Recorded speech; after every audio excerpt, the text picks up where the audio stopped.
kelas kita pada malam ini. Baik, apa itu ciri negara yang berdaulat? Okey, ciri negara yang berdaulat. Maksudnya di sini adalah, okey, apakah karakteristik, apakah sifat-sifat, apakah syarat-syarat sesuatu negara yang berdaulat? Maknanya apakah sifat-sifat negara yang ada kekuasaan tertinggi itu? Negara yang berdaulat ini sebenarnya dalam erti kata lain yang macam selalu cikgu mentionkan, negara yang berdaulat ini sebenarnya kata mudahnya adalah negara yang bebas dan merdeka. Itu maksud asasnya. So negara yang berdaulat adalah negara yang bebas dan merdeka. Tapi apakah cirinya? Apakah sifat yang menunjukkan negara itu bebas? Negara itu merdeka. Jadi kita kena kenal pasti. Okay. Negara yang berdaulat dan negara yang bebas dan merdeka ini, dia mesti mempunyai pemerintahan. Dia mesti mempunyai pemerintahan. Itu sifatnya yang pertama, ciri yang pertama.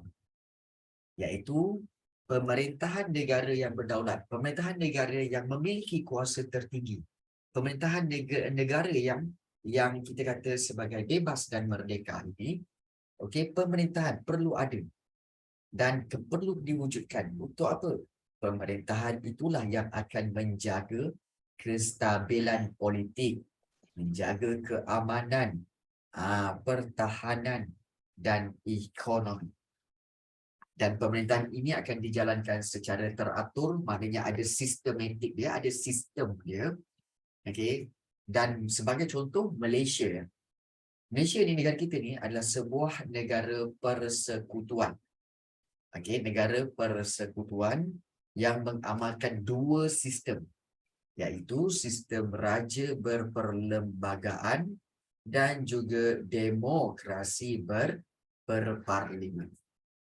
So itu dua tu ya, raja berperlembagaan dan demokrasi berparlimen. Jadi ketua utama negara, okey, ialah yang di-Pertuan Agong. Ini ketua utama negara. Namun ketua kerajaan, maknanya ketua sistem pemerintahan, ialah Perdana Menteri yang akan dibantu oleh jemaah-jemaah menteri. Jadi kena ada pemerintahan. Dan gambar di sebelah ini merujuk kepada apa tahu? Inilah dia yang di-Pertuan Agong. Bawah Duli Yang Maha Mulia Seri Paduka Baginda yang di-Pertuan Agong yang ke-16, yang ke-15, yang ke-14. Dan ke bawah Duli Yang Maha Mulia Seri Paduka Baginda Raja Permaisuri Agong yang bersemayam, maknanya yang duduk di atas singgasana, maknanya yang duduk di atas kerusi itu, kerusi khas diraja itu. Jadi inilah dia pemerintahan. Baik, itu ciri yang pertama. Baik, kalau pemerintahan yang diperintah oleh tentera, adakah ia merupakan ciri negara yang berdaulat? Okey. Baik, bagus soalan tu. Seandainya kalau sesuatu negara itu diperintah oleh tentera, contohnya Myanmar, Myanmar diperintah oleh junta tentera. Okey, dan dia diketuai oleh general tentera. Dia masih lagi negara yang berdaulat. Kerana apa? Kerana tentera-tentera itu adalah tentera negara tersebut, bukan tentera negara orang lain. Ni. Jadi kalau tentera itu dia take over pemerintahan, okey, sebuah negara itu, maka dia dikarakterkan sebagai masih lagi negara yang berdaulat sebab ada sistem pemerintahan. Cuma pemerintahan tentera lah. Jadi dia dikatakan juga sebagai negara yang berdaulat. Ya. Okey, so bagus soalan Rafiq tu ya, sebab dia tahu bahawa ada setengah negara yang diperintah secara tentera. Ya, contohnya Myanmar. Dan ada banyak lagi negara lain yang telah diperintah oleh tentera. Yes. Baik. Kemudian, ciri yang kedua, yang penting yang kedua, iaitu mempunyai sempadan. Sesebuah negara mesti mempunyai sempadan. Negara yang berdaulat dia mesti ada sempadan, iaitu apa itu sempadan? Sempadan definisi dia iaitu garis pemisah antara negeri atau negara. Garis pemisah. Dan Malaysia adalah merupakan negara yang berkongsi sempadan sama ada darat, air dan udara dengan negara jiran, iaitu seperti Singapura, Thailand, Indonesia, Brunei dan juga Filipina. Dan harus diingat, sempadan Malaysia ini haruslah diakui oleh masyarakat antarabangsa, khasnya PBB. Maknanya, sempadan yang Malaysia letakkan itu sebagai sempadan negara antara Malaysia dengan negara-negara lain itu harus diakui oleh negara-negara jiran. Seperti Thailand pun akui, itulah sempadan negara. Filipina pun kata, itulah sempadan negaranya. Okay. Dan Indonesia pun kata, okey, itulah sempadan negaranya. Malah diakui juga oleh PBB. PBB kata, okey, itu adalah sempadan negara Malaysia. Jadi penetapan sempadan ini, kenapa perlu ditetapkan sempadan ini? Supaya dapat memudahkan urusan pemerintahan, dapat memudahkan pentadbiran, pertahanan, dan pembangunan ekonomi negara kita. Sebab PBB itu apa cikgu? Baik, bagus. PBB itu merujuk kepada Pertubuhan Bangsa-Bangsa Bersatu. PBB itu Pertubuhan Bangsa-Bangsa Bersatu. Itu PBB. Atau dalam bahasa Inggerisnya dipanggil apa? UN ataupun United Nations. United Nations. Jadi, Pertubuhan Bangsa-Bangsa Bersatu. Itu PBB. Dan kalau kita lihat di sini, inilah contoh sempadan antarabangsa. Di mana kalau kita lihat sempadan antarabangsa ini, melalui garisan yang terputus-putus itu. Yang di atas tu di semenanjung Malaysia kita ada Thailand. Yang Thailand tu garisan merah ni. Begitu juga kita ada garisan untuk sempadan dengan Singapura dan juga kita ada sempadan dengan Indonesia. Indonesia serta juga sempadan dengan Brunei dan juga Filipina. Jadi sesebuah negara yang berdaulat pasti ada sempadan. Pasti ada sempadan. Baik. So since kamu menyatakan bahawa bagaimana sempadan terbentuk cikgu? Baik. Sempadan terbentuk, bagaimana sempadan itu terbentuk? Sebenarnya sempadan itu terbentuk berdasarkan sejarah. Sejarah maknanya bagaimana negeri-negeri itu di mana dia punya had sempadan itu berdasarkan sejarah dan berapa lama sesebuah kawasan itu berada di negeri tersebut, berada di negara tersebut. Jadi menyebabkan kawasan itu diterima sebagai kawasan sesebuah negeri itu atau negara itu. Dan kemudian atas persetujuan negara jiran, maka akan dibuat bersama-sama garis sempadan itu. Akan dibuat bersama-sama. Tapi mungkin, baik, raja berperlembagaan dan demokrasi berparlimen. Apa itu raja berperlembagaan? Baik, raja berperlembagaan ini bermaksud pemerintahan beraja mengikut peruntukan perlembagaan persekutuan. Mungkin ramai kata, cikgu saya tak faham lah cikgu. Saya tak faham. Mengikut peruntukan perlembagaan persekutuan apa tu? Dia macam ni. Kita tengok istilah raja berperlembagaan. Raja ni adalah raja lah. Dan perlembagaan ini, kita ambil perkataan perlembagaan. Perlembagaan ni maksudnya apa? Perlembagaan ini bermaksud undang-undang. Maknanya ada undang-undang. Habis itu yang cikgu. Apa maksud ber? Baik. Siapa yang power BM kat sini? Apa maksud ber? Apa maksud ber? Apa maksud ber? Saya berbaju. Saya berseluar. Okey. Apa lagi? Ya betul. Ber ini, BER, imbuhan ber tu maksudnya ada. Sebab itu orang kata, oh dia bolehlah, dia orang yang berduit. Apa maksud orang yang berduit? Maknanya orang yang ada duit. Bolehlah dia berwang, maknanya dia berwang, maknanya dia ada wang. Dia ada wang. Berwang. Tapi bukan beruang. Beruang tu lain, beruang tu bear. Okay? Beruang tu bear. So, beruang binatang ya. Beruang. Beruang tu binatang. Kena hati-hati. Jadi, jadi ber itu maksudnya ada. Ber itu maksudnya ada. Jadi, kalau kita lihat, okay, raja berperlembagaan maknanya adalah bermaksud, okay, raja yang ada undang-undang. Itu maksud penuhnya. Raja berperlembagaan maksudnya raja yang ada undang-undang.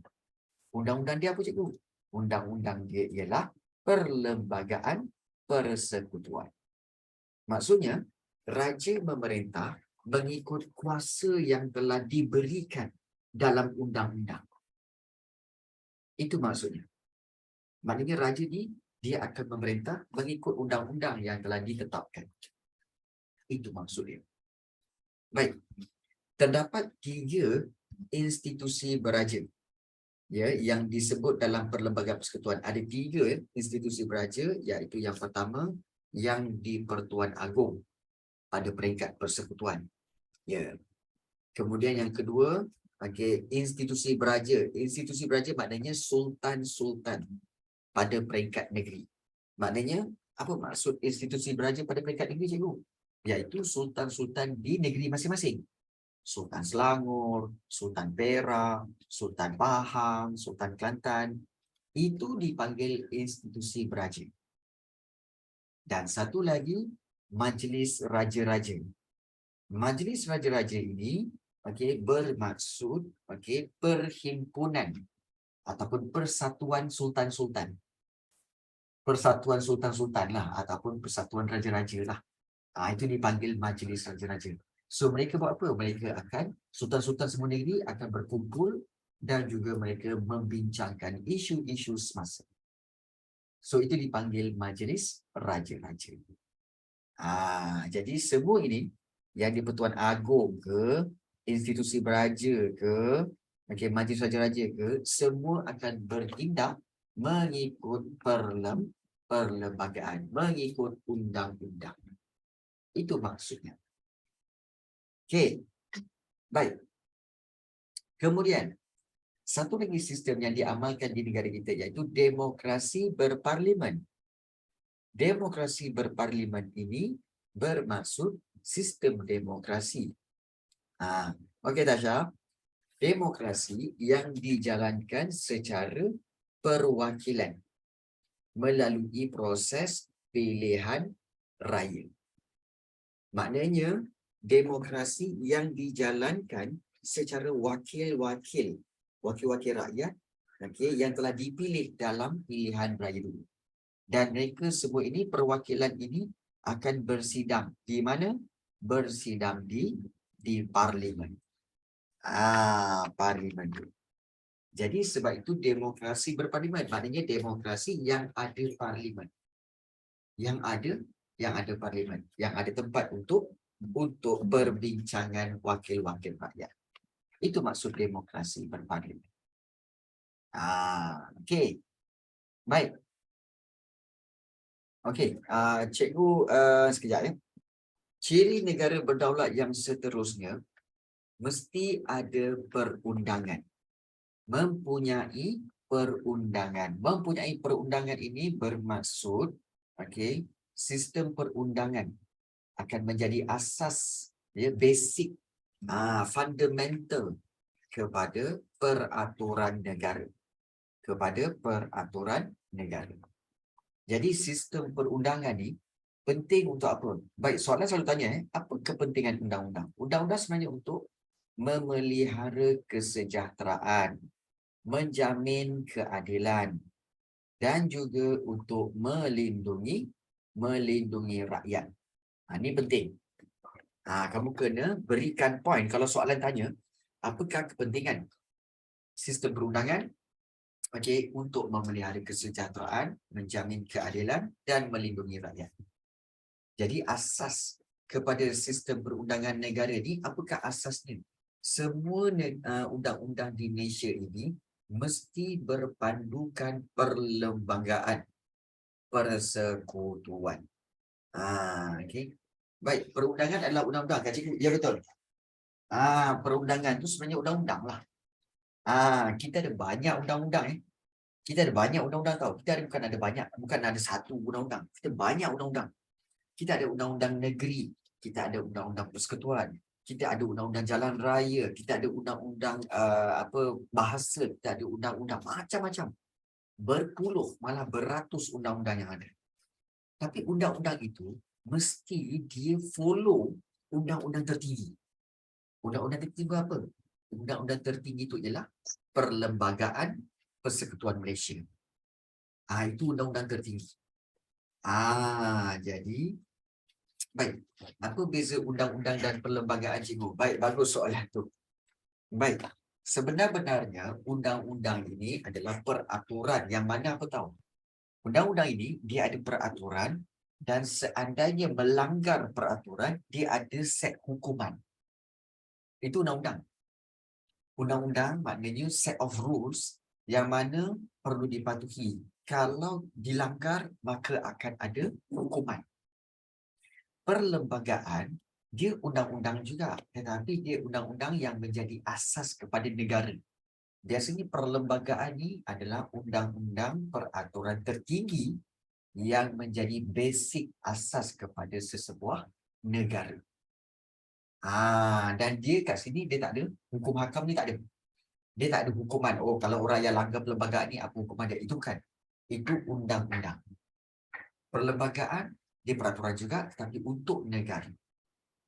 Kalau undang-undang, dia biasanya bergantung kepada sudut yang diberikan undang-undang. Contohnya, undang-undang bahasa. Contohnya, undang-undang jalan raya. Contohnya, undang-undang sekolah. Contohnya, undang-undang, kita kata sebagai undang-undang pentadbiran. Jadi, banyak undang-undang. Dan kalau dilanggar, kat situ juga dimentionkan apa hukumannya, apa dendanya. Kalau langgar undang-undang jalan raya, apakah dendanya. Semua undang-undang. Beza dengan perlembagaan. Perlembagaan untuk asas peraturan kepada negara.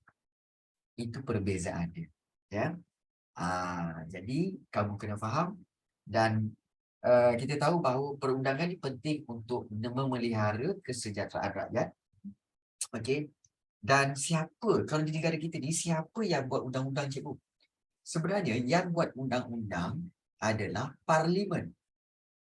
Bangunan parlimen tu, yang ada Dewan Rakyat, Dewan Negara, dalam itulah parlimen itu akan bertanggungjawab menggubal, maknanya membuat dan menentukan sistem perundangan negara kita. Yang terbaru, kalau kamu tengok semasa tahun 2020, semasa COVID-19, kalau kamu ingat lagi COVID, zaman kita pandemik dulu kan, kamu perasan tak kan ada undang-undang di mana anda tak boleh keluar rumah, lockdown, betul?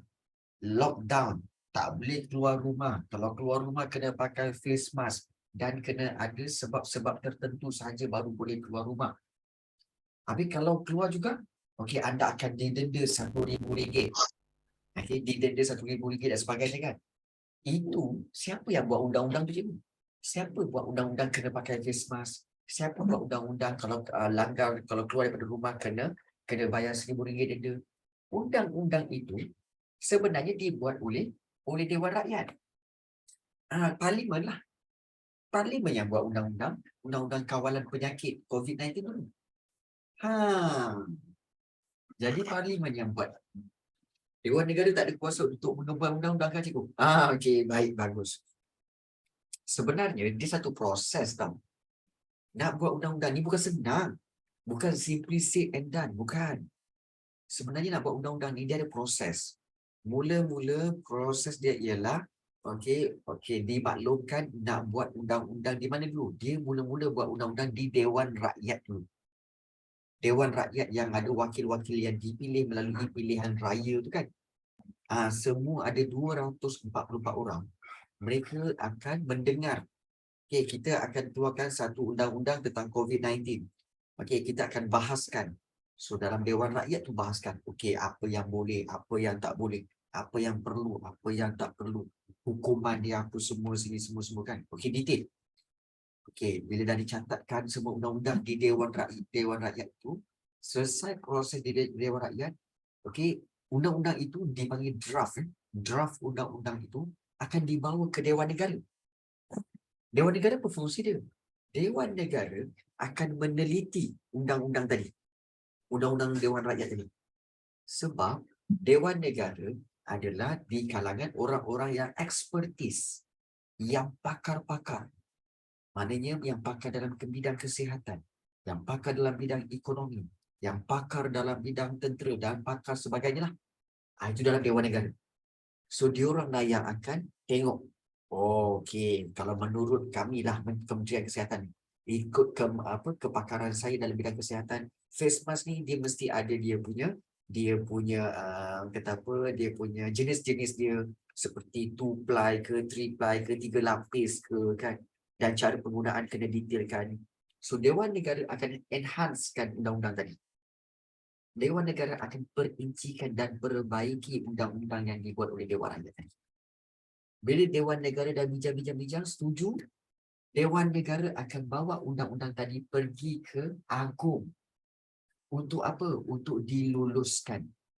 So Agong akan teliti pula. Okey, Agong akan teliti betul ke undang-undang ni okey apa semua. Kalau Agong kata okey, kita endorse, maknanya boleh diguna pakai, maka undang-undang itu digunakan. Kalau Agong tak setuju, maka undang-undang tu tak boleh guna pakai. Itu maksudnya. Jadi selesai sahaja undang-undang itu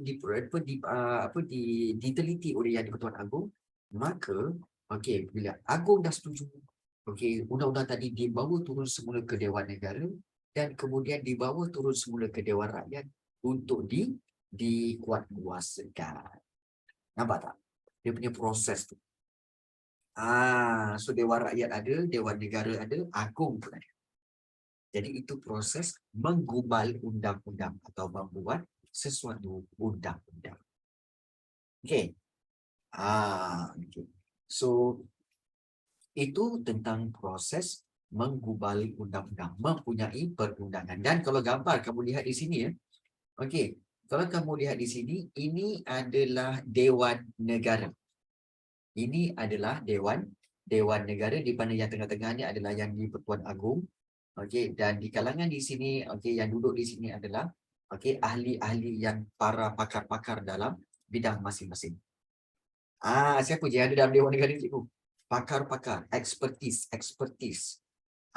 Seperti apa? Mungkin ada profesor-profesor, mungkin juga ada doktor-doktor, mungkin juga ada IR dan sebagainya, ketua hakim negara.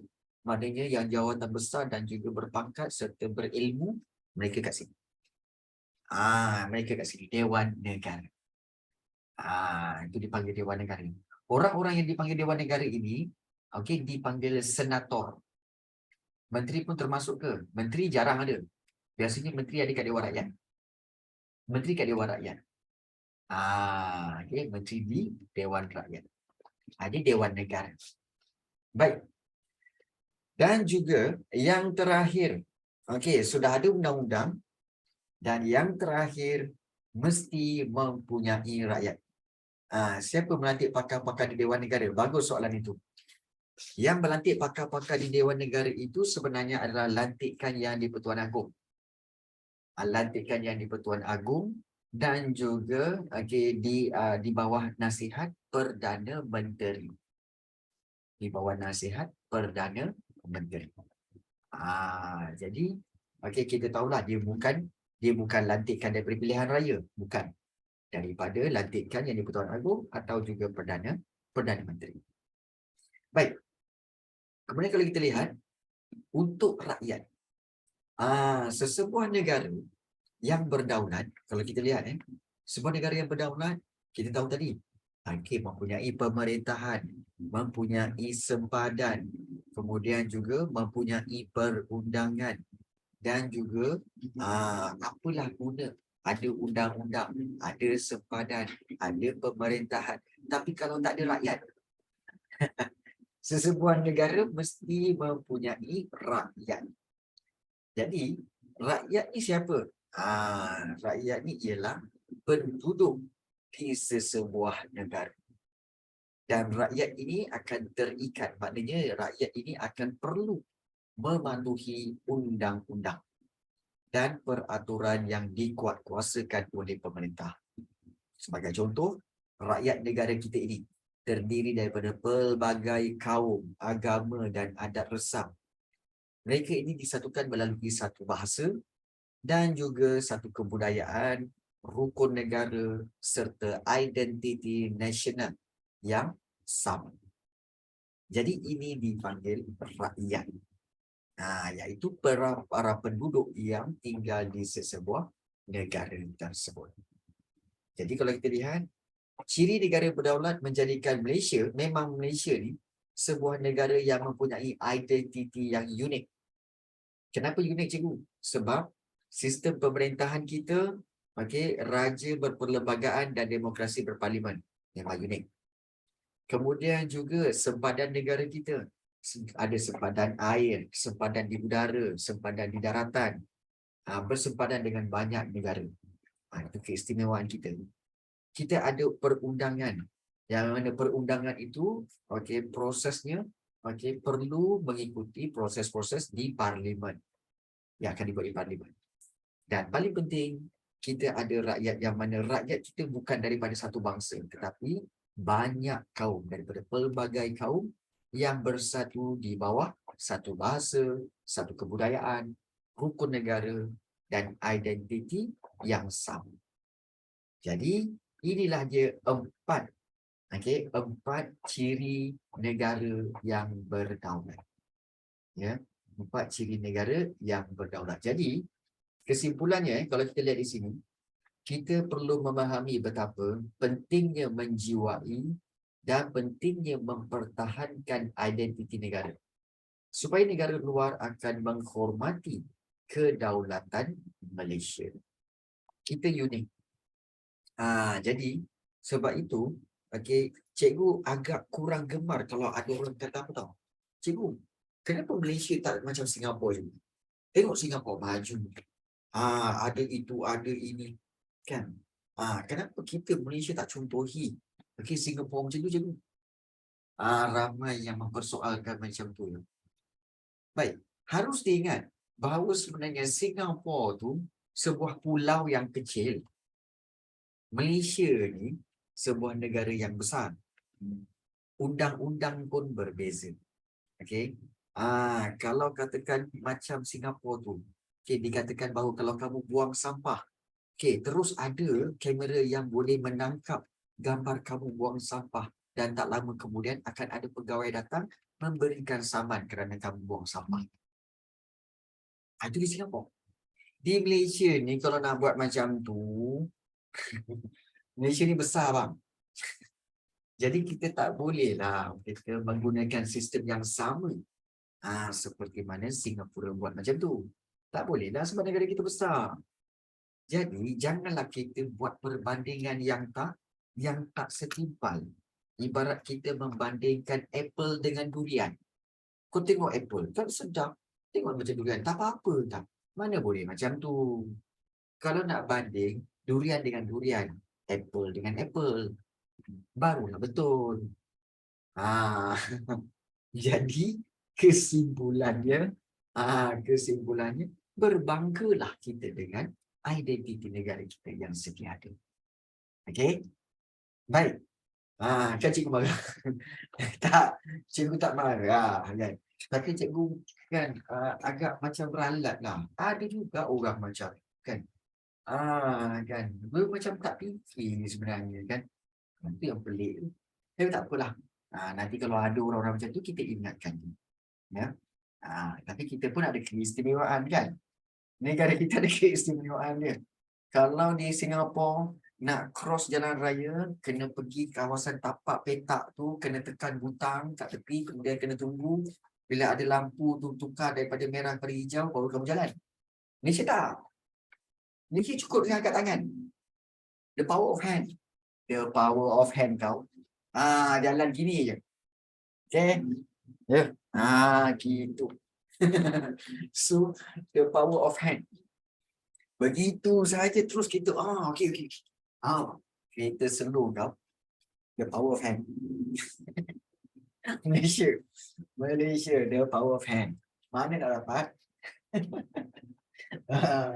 So, berbanggalah dengan uniknya Malaysia ini. Okay, baik.